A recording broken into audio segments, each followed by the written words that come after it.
வந்து எங்கள் அம்மா இருக்காங்க. எங்கள் அம்மா வந்து ஸ்கூல்லேருந்து அந்த காலத்தில் டிப்ளமோ இன் எலக்ட்ரானிக்ஸ் படிச்சிருக்கிறாங்க. இங்கே உட்காந்துருக்க லைவ் எக்ஸாம்பிள் ஐயாவோட ஒரு எக்ஸாம்பிள் தான் எங்கள் அம்மா. பேருக்கு யார் வேணால் என்ன வேணால் சொல்லலாம், ஆனால் செயலில் செய்து காட்டிய தலைவர் எங்கள் ஐயா. அவரை வந்து கொள்கை தலைவராக வைத்திருக்கிறது நம்மளுடைய தளபதி மட்டும்தான். கர்ம வீரர் கல்வி கண் திறந்த காமராசர் ஐயாவின் வம்சாவழி என்பதை நினைவுபடுத்தும் விதமாக மாண்புமிகு அமைச்சர் அவர்களுக்கு என்றும் நினைவிலிருந்து நீங்கா நினைவு பரிசு. இந்த மகிழ்வுடன் மாண்புமிகு அமைச்சர் அவர்கள் தமிழக வெற்றி கழகத்தினுடைய செங்கல்பட்டு மாவட்ட பொறுப்பு அமைச்சராக நம்முடைய டாக்டர் மஞ்சுப்பிரியா மாரிசாமி அவர்களை தமிழக வெற்றி கழகத்தோடு இணைத்துக் கொண்ட அந்த அற்புத தருணம் இது. அதன் அடையாளமாக தமிழக வெற்றி கழகத்தினுடைய வெற்றி அடையாளத்தை செலுத்துகிறார். மற்றும் தளபதி நெஞ்சில் குடியிருக்கும் உங்கள் அனைவருக்கும் என்னுடைய முதற்கண் வணக்கத்தை நான் தெரிவித்துக் கொள்கிறேன். அதாவது எங்களுடைய கொள்கை தலைவரான ஒருவரான காமராஜர் அவர்கள், கல்வி கண் தன்ன காமராஜர் அவர்கள், அவர்களுடைய வம்சாவளி பேத்தியான மஞ்சுப்பிரியா மேம் இருக்காங்கல்ல, அவங்களும் இன்னைக்கு ஒரு தனியார் கல்வியை வச்சுக்கிட்டு அங்க இருக்கிற நிறைய குழந்தைகளுக்கு ஃப்ரீயான எஜுகேஷன் கொடுத்துட்டு இருக்காங்க. அதுல இங்க எத்தனை பேருக்கு தெரியும் தெரியல. அது மட்டும் இல்லாம என்ன அவங்க ஸ்கூலுக்கு வந்து ஸ்போர்ட்ஸ் டேக்கு கூப்பிட்டு இருந்தாங்க. அங்க இருக்கிற பசங்கள் எல்லாம் பார்த்தா ரொம்ப டேலண்டா இருந்தாங்க. சிலம்பம், மற்ற எக்ஸ்ட்ரா கரிக்குலர் ஆக்டிவிட்டிஸ் நிறைய பண்ணாங்க. எல்லா விஷயத்தையுமே பார்த்துருந்தேன். ரொம்ப ஒரு பிரமிப்பா இருந்தது. அவங்க கிட்ட இவங்க பழகின விதமும், அவங்க பேரண்ட்ஸ் கிட்ட இவங்க பழகின விதமும், அதையெல்லாம் பார்க்கும்போது உண்மையான காமராஜர் அண்ணாவோட ஐயாவுடைய வம்சாவளி பேத்தின்றது இந்த நேரத்தில் அவங்க நிரூபிச்சு கொண்டே இருக்கிறாங்க. அவங்கள பத்தி நான் நிறைய சொல்லணும்னு நினைச்சிருந்தேன். ஆனா செல்வராஜ் ஐயா அவர்கள் வந்து அவங்கள பத்தி என்னென்னலாம் இருந்ததோ அனைத்தையும் சொல்லிட்டாங்க. சோ இந்த மாதிரியான ஒரு நிகழ்வுலாம் ஏற்படுறது ஒரு பெரிய அரிதான ஒரு விஷயம். அதுவும் நம்ம கொள்கை தலைவர் ஒருத்தர் குடும்பத்துல இருந்து வராங்கன்னா அது நான் சாதாரண விஷயமா. ஆனா அவங்க பாட்டுக்கு சைலண்டா அவங்களோட ஒர்க் எல்லாம் பார்த்துக்கிட்டு இன்னைக்கும் நிறைய பேருக்கு நிறைய உதவிகளை செஞ்சிட்டு இருக்காங்க. இந்நேரத்தில் அவங்க எங்க தமிழக வெற்றி கழகத்தில் இணைஞ்சதற்கு மிகப்பெரிய நன்றிகளையும் பாராட்டுகளையும் தெரிவிச்சுக்கிறோம். இந்த மாதிரி இன்னைக்கு வந்து பாத்தீங்கன்னா நம்ம தமிழக வெற்றி கழகத்தின் பனையூர்ல இருக்க அலுவலகத்துல சனிக்கிழமை ஞாயிற்றுக்கிழமான கூட்டமாக ஆயிரக்கணக்கான கூட்டமாக மாற்று கட்சியிலிருந்து வந்து இணைஞ்சுக்கிட்டே இருக்காங்க. தலைவர் ஆட்சி தான் இந்த மாற்றத்திற்கான ஒரு பெரிய சாட்சி. சோ என்னன்னா இந்த மாதிரியான ஒரு உண்மையான நேர்மையான ஆட்சிய மக்கள் வந்து இன்னைக்கு பார்த்து புரிஞ்சுக்கிட்டாங்க. மாற்று கட்சியிலிருந்து வராங்க, தன்னார்வலா வந்து நிறைய பேர் வந்து சேர்றாங்க. எப்படிதான் இந்த ஆட்சியை வீழ்த்தலாம்னு சொல்லிட்டு இன்னைக்கும் வந்து திமுக வந்து என்னென்னலாம் குறைகளை கண்டுபிடிக்க முடியுமோ, ஒண்ணுமே இல்லாத விஷயத்தை எப்படா பூகம்பம் மாதிரி கலப்பி விடலான்ட்டு என்னென்னமோ பண்ணி பார்த்துட்டு இருக்காங்க. தலைவர் அவர்கள் வந்தாங்க, வந்த உடனே முதல் கையெழுத்தாக 200 யூனிட் இலவசம்னாரு. அடுத்ததாக மக்களுக்கு பாதிக்கும் இடத்துல இருக்கிற 717 ஒயின் ஷாப்பை இமிடியேட்டா மூடினாரு. சிங்கப்பெண் தடை திட்டத்தை அறிவிச்சாரு. இன்னைக்கு எங்க இருந்தாலும் ஒரு இன்ஸ்டாகிராம்லயோ இல்ல வெளியே ஒரு வீடியோ வந்ததுன்னா உடனடியாக அந்த இடத்துல ஒரு ஆய்வை மேற்கொண்டுருவாரு. ஒரு ஹாஸ்பிட்டல்ல, கவர்மெண்ட் ஹாஸ்பிட்டல்ல ஒரு அம்மா இங்க வந்து சரியா வந்து சிகிச்சை தரமாட்டுறாங்க, இந்த மாதிரி எல்லாம் இருக்குன்னு ஒரு வீடியோ எடுத்து போட்டாங்க. இம்மிடியேட்டா அந்த ஹாஸ்பிட்டலுக்கு ஆய்வுக்கு போனாரு. நேத்து சைதாப்பேட்ல ஒரு மாணவர் விடுதி, அந்த மாணவர் விடுதியில சரியான உணவு இல்லை, சரியா சுகாதாரமா இல்லைன்ற ஒரு விஷயத்தை கேள்விப்பட்டு உடனடியா அந்த இடத்துல போய் நிக்கிறாரு. அவங்களுக்கு வேண்டிய குறைகளை கேட்டு அதை இம்மிடியட்டா சரி செஞ்சாங்க. நேற்று பாத்தீங்கன்னா ஒரு கிரவுண்ட் ஓபன் பண்ணணும், ரொம்ப நாளா இருக்கு, ஓபன் பண்ணலான்றாங்க, உடனே ஓபன் பண்ணாங்க. இன்னைக்கு அங்க மாணவர்கள் விளையாடிட்டு இருக்காங்க.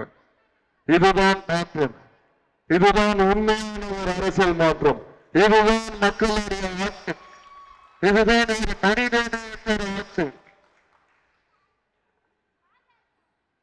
இங்க என்ன பண்றதுன்னே தெரியல. எதிர்கட்சிகளா எப்படியா ஒரு வீழ்த்தணும், 6 மாசத்துல ஒரு கவுத்தணும், என்னென்னமோ திட்டம் போட்டுட்டு இருக்காங்க. ஏன் நம்ம தலைவர் அவர்களை ஒரு பணம் கொடுத்தாங்க, கிட்டத்தட்ட 35% வாக்குக்கு மேல வந்து இந்த தமிழ்நாட்டு மக்கள் அவருக்கு செலுத்திருக்காங்கன்னா அது அவர் மேல இருக்க அன்பும் பாசமும் ஒரு நேர்மையான ஆட்சியை கொடுப்பாருன்னு. இன்னைக்கு ஒரு இடத்துல ஊழல் கிடையாதுங்க, ஒரு இடத்துல இல்ல. இதுக்கு முன்னாடி போது அண்ணன் ரசூல் மேஸ்திரி வந்திருப்பாங்க, பார்த்திருப்பீங்க. இந்த மண்டபம்லாம் அவரோட ஏற்பாடுல தான் கட்டப்பட்டது.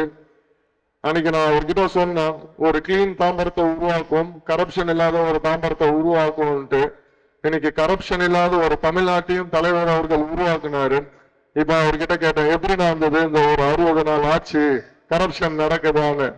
அண்ணன் வந்து போகும்போது சொல்லிட்டு போனாங்க, உண்மையாவே இதெல்லாம் ஒரு பெரிய மாற்றம், ரொம்ப சந்தோஷமா இருக்கு தம்பி, இதே மாதிரி இருந்துச்சுன்னா மக்கள் எப்பவுமே உங்க பின்னாடிதான் இருப்பாங்க அப்படின்ட்டு.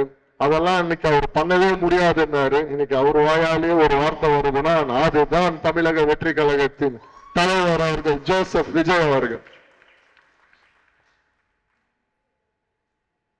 இதற்கப்புறம் என்ன செய்யறது ஏது செய்யறதுன்னே தெரியாம பல பேர் சுத்திட்டு இருந்தாலும் அவங்களெல்லாம் நம்ம கண்டுக்காம நம்ம என்ன செய்ய போறோம்ன்றத மட்டும் தான் நோக்கி போயிட்டு இருக்கணும். இன்னைக்கு என்னதான் இருந்தாலும் சட்டமன்ற உறுப்பினராகி அமைச்சரே ஆகினாலும் கீழே இருக்க சில அடிப்படை வசதிகளை செய்து முடிக்க முடியல. என்ன காரணம்னா அங்க கவுன்சிலர்கள்லாம் உட்காந்துட்டு அவங்க ஒரு அரசியல் பண்ணிட்டு இருக்காங்க. சோ நீங்க எல்லாருமே இன்னைக்கு இணைஞ்சிருக்கீங்க. அனைவரும் ஒன்று சேர்ந்து வருகின்ற மாநகராட்சி எலெக்ஷன்ல தலைவர் அவர்கள் யாரை கை காட்டுறார்களோ அவர்களை பெருவாரியான வாக்கு வித்தியாசத்தில் ஜெயிக்க வைக்க வேண்டியது நம்மளுடைய கடமை.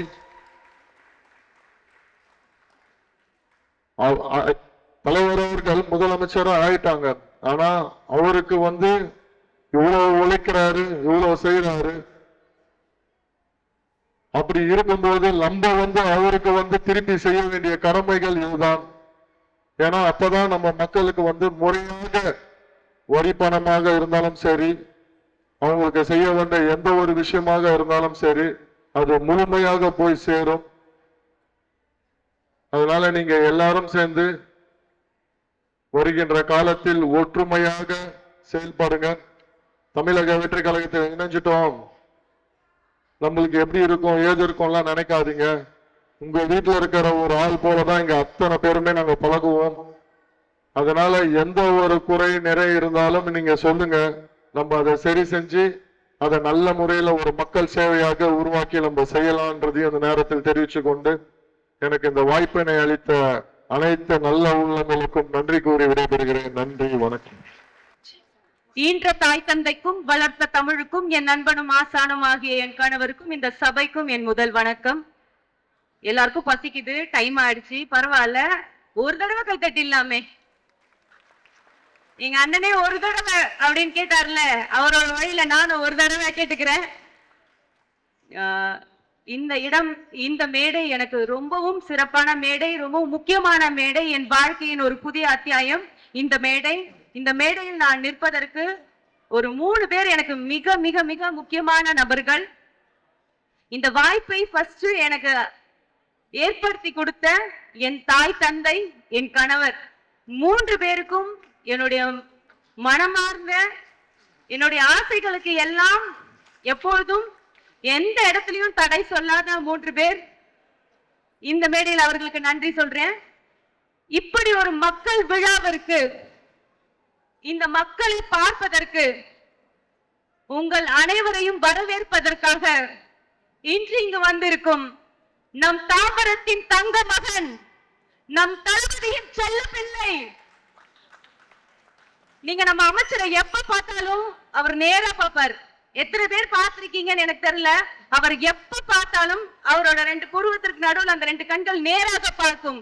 இந்த நேர்வழி சிந்தனை, சிங்கம் போல வேகம், அத்தனை இளைஞர்களுக்கும் ஒரு முன் உதாரணம்.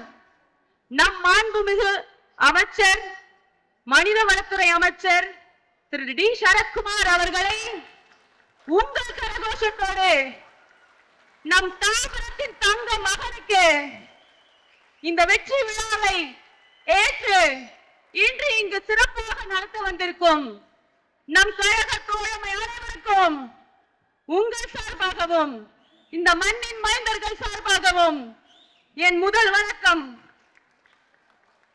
நானும் நிறைய பேர் என்ன கேட்டாங்க, ஏதாவது ஸ்கிரிப்ட் எழுதி வச்சிருக்கீங்களா, அதான் பேசுறாங்க.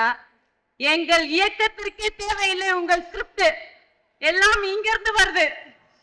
எனக்கு முன்னாடி அண்ணன் ராஜேந்தர் பேசினாங்க, ஜேம்ஸ் அவர்கள் பேசினாங்க, பயங்கரமா பேசினாங்க. யூசுவலா என்னவே எங்க நிறைய ஃபங்க்ஷன்ல பயங்கரமா பேசுறீங்கன்னு. இப்ப இவங்க மேடையை தட்டிலாம் வேற பேசிட்டாங்க. நான் என்ன பேசுறதுன்னு எனக்கு தெரியல, இருந்தாலும் ஏதோ சின்னதா பேசுறேன், கொஞ்சம் அட்ஜஸ்ட் பண்ணிக்கோங்க. 2 விஷயம் தான், நான் உங்களோட டைமை நிறைய எடுத்துக்கவே விரும்பல. இன்றைக்கு நான் இங்க நிற்கிறதுக்கு மிகப்பெரிய காரணம் கல்வி என்ற பெரிய ஆயுதம். எங்க அப்பா ஒரு சாதாரண இரும்பு கடை வச்சிருக்கிற ஒரு சாதாரண தொழிலாளி, அப்படிதான் எல்லாரும் பார்த்தாங்க. என் கூட பிறந்த 3 சகோதரர்கள், நான் தான் கடைசி. ஒரு தனி மனிதன் உழைப்பால் 4 பேருக்கும் டபுள் டிகிரி, எல்லாருமே எங்க வீட்டுல டபுள் டிகிரி.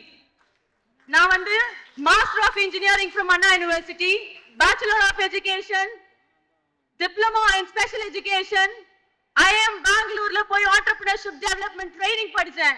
இது அந்த ஒற்றை மனிதன் செய்தது மட்டுமல்ல, என் அம்மா வழியில் எங்கள் எல்லாருக்கும் குலதெய்வமாக நம் தமிழ்நாட்டின் கிங் மேக்கராக இருந்த எங்கள் கர்ம வீரர் காமராஜர் ஐயாவின் வம்சாவளி என்பதில் நெஞ்சார்ந்த புகழோடு இங்கு உங்கள் முன் நிற்கின்றேன். அந்த மாமனிதர் அவர் இந்த கல்விக்காக உழைக்கவில்லை என்றால் இன்று கிராமத்தில் உள்ள ஒவ்வொருவருக்கும் பேருக்கு பின்னாடி இருக்கின்ற அந்த பட்டம் சொல்லும் அவர் யார் என்று. அப்படிப்பட்ட ஒரு வம்சாவழியில் இன்று இங்கு பேச வாய்ப்பளித்த எங்கள் ஐயா கர்ம வீரர் காமராஜருக்கு மிகப்பெரிய நன்றி. 2வது, எப்படி எங்க அப்பா காலத்துல, எங்க தாத்தா காலத்துல எல்லாருக்கும் கர்ம வீரர் காமராஜர் ஐயா மிகப்பெரிய ஒரு சக்தியோ, இன்றைக்கு என் தலைமுறைக்கு நம் முதலமைச்சர் மாசில்லா தங்கம், நம் வீட்டின் சொத்து, உங்கள் அண்ணன், உங்கள் தளபதி, நம்ம வீட்டு பிள்ளை, எங்கள் அண்ணனின் வழியில். ஒரு காலத்துல பொம்பளை பசங்க ஆசைப்பட்டா தப்புன்னு சொல்லுவாங்க, வெளியில வந்தா தப்புன்னு சொல்லுவாங்க, படிச்சா தப்புன்னு சொல்லுவாங்க, நின்னா தப்புன்னு சொல்லுவாங்க, எழுந்தா தப்புன்னு சொல்லுவாங்க, வெளியில வந்தா தப்புன்னு சொல்லுவாங்க. இன்னைக்கு இருக்க இந்த ஜெனரேஷன்ல டெக்னாலஜி வளர்ந்ததுல பெண் பிள்ளைகள் படிக்கிறாங்க, வெளியூர்ல போய் வேலை செய்யறாங்க, குடும்பத்தை பாத்துக்கிறாங்க. ஆனா அரசியல் என்பது ஒவ்வொரு வீட்டிலும் கட்டுப்பாடாக வைக்கப்பட்ட மிகப்பெரிய ஒரு சாக்கு. வெளியில எப்படி எங்க வீட்டு பிள்ளைய அனுப்புறது, சேஃப்டி இருக்குமா, செக்யூரிட்டி இருக்குமா, கூட இருக்கிறவங்க என்ன சொல்லுவான் அப்படிங்கிற ஒரு தடைய எங்கள் தளபதி ஒவ்வொரு வீட்டில் இருக்கும் ஒவ்வொரு அப்பாவும், ஒவ்வொரு அண்ணனும், தம்பியும், கணவரும் நீ மக்கள் பணி செய்வதற்காக முன்னாடி போ என்று தட்டி கொடுத்து வீட்டிலிருந்து வெளியே அனுப்பும் அப்படிப்பட்ட ஒரு ஆட்சி முதல்வருடைய ஆட்சி. அப்படிப்பட்ட 2 மகான்கள், அப்ப பார்த்தவங்களுக்கு கர்ம வீரர் காமராஜர் ஐயா பெரியதா இருக்கலாம், இன்று நாம் பார்க்கும் எங்கள் அண்ணன், எங்கள் தளபதி இந்த ஜெனரேஷனோட கர்ம வீரர் காமராஜர். என்ன நீங்க திடீர்னு வந்தீங்க கர்ம வீரர் காமராஜரோட சேர்த்து பேசுறீங்க? இத்தனை காலத்து ஆண்டாங்களே, 60 ஆண்டுகள் ஆண்டாங்க, என்ன பண்ணாங்க அவங்களாம் உங்களுக்கு தெரியலையா அப்படின்னு கேக்குற ஒவ்வொருத்தருக்கும் தெரியல. எங்க அண்ணன் வந்ததுக்கு அப்புறம் தான் தெரியுது.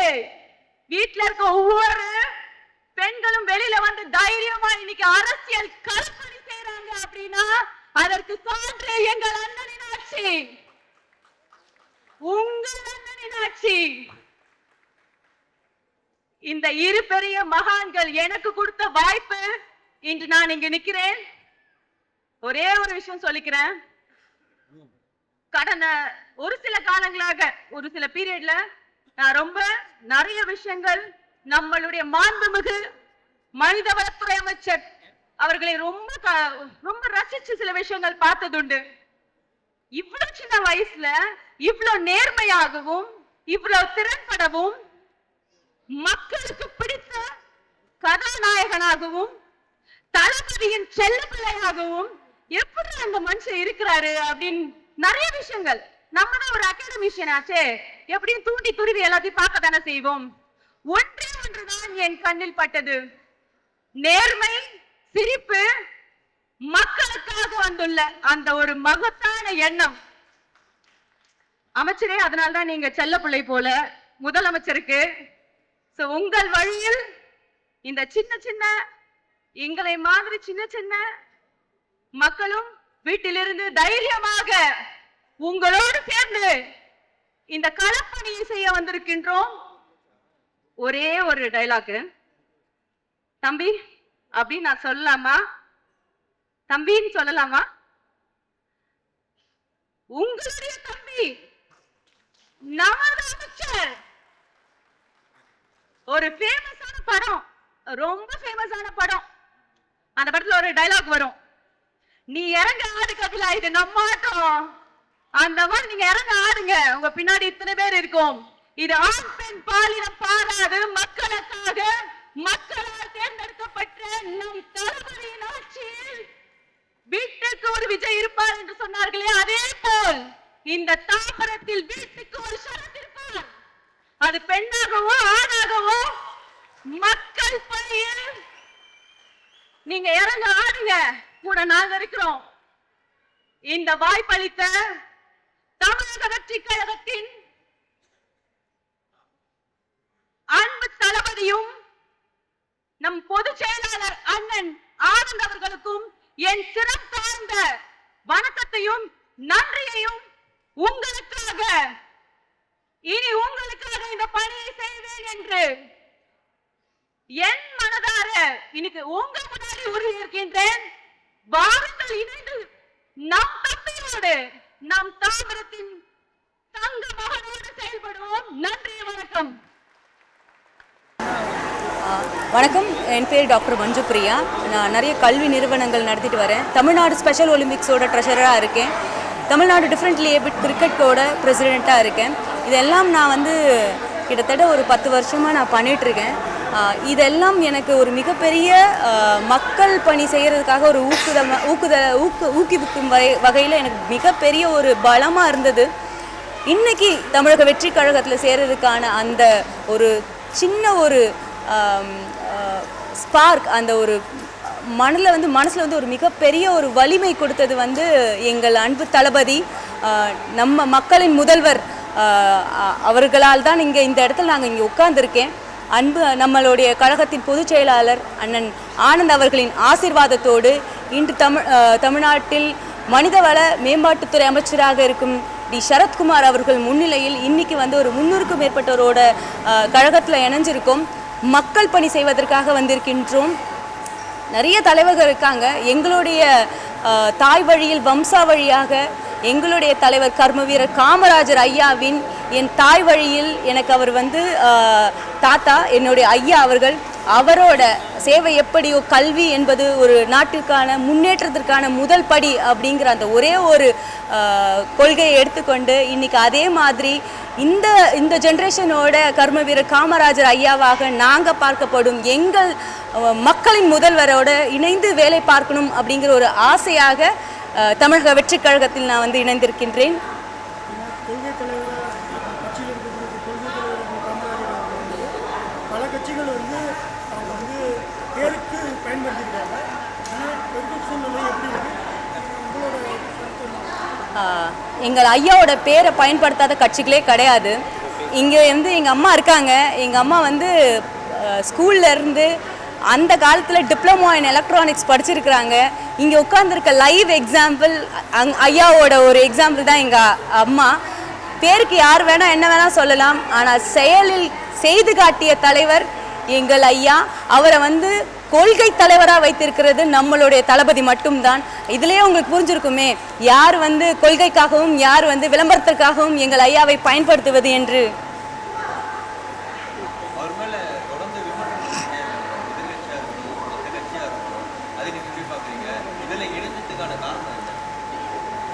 எங்கள் தளபதி சொல்கிறது வந்து லஞ்சம் ஊழல் இல்லா டிரான்ஸ்பரண்ட் அரசாங்கம்.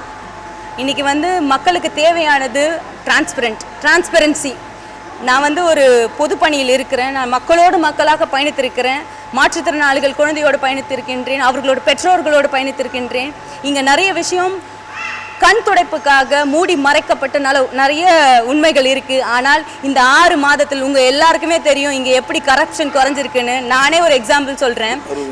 அதுதான் ஒரு 60 நாளில் இன்றைக்கி என்னென்ன மாற்றம் நடக்குதுன்னு என்னோட வீட்டிலேருந்து ஒரு எக்ஸாம்பிள் சொல்கிறேன். நாங்கள் வீட்டில் ஒரு சின்ன நாய்க்குட்டி வளர்க்குறோம்.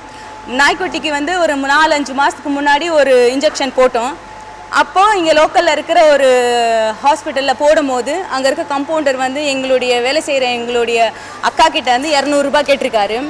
அதே குட்டி நாய்க்குட்டிக்கு இந்த வாரம் இன்ஜெக்ஷன் போடுறதுக்கான டைமு இந்த வாரம் கூட்டிகிட்டு போனாங்க.